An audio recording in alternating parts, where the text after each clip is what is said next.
Hello, this is Janani and நான் இப்போ வந்துட்டு செல்ஃப் டிஃபென்ஸ் பற்றி என்னோடய ஒப்பீனியன் ஷேர் பண்ண போகிறேன். ஃபர்ஸ்ட் ஆஃப் ஆல் தேங்க்யூ ஐயாசி for giving me such a wonderful opportunity. So self டிஃபென்ஸ்னால் வந்துட்டு ஆஸ் அ நேம் சஜஸ்ட் நமக்காக நம்மளே டிஃபெண்ட் பண்ணி நிற்கிறது, அதுதான் செல்ஃப் டிஃபென்ஸ். ஸோ இது வந்துட்டு ஒரு எக்ஸ்ட்ரா ஸ்கில் அந்த மாதிரி கிடையாது. It's a basic skill that every human needs to know. விமென்க்கு ஏன் இது வந்துட்டு கொஞ்சம் எக்ஸ்ட்ரா இம்பார்ட்டண்ட் அப்படின்னு பார்த்தா, பிகாஸ் இன் டுடேஸ் வேர்ல்ட் நமக்கு வந்துட்டு ஃபிசிக்கலாகவோ இல்லை எமோஷ்னலாகவோ நிறைய சேலஞ்சஸ் ஃபேஸ் பண்ண வேண்டியது இருக்கும். ஸோ எல்லா டைம்லேயுமே நமக்காக ஒருத்தர் இருக்க மாட்டாங்க. அந்த மாதிரி சுச்சுவேஷனில் நமக்கு நம்ம ஃபிசிக்கலாக ஸ்டாண்டப் பண்ணுறதுக்கு ஒரு ஸ்கில் தேவைப்படும்.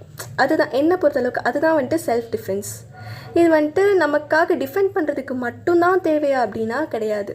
It also gives us கான்ஃபிடென்ஸில்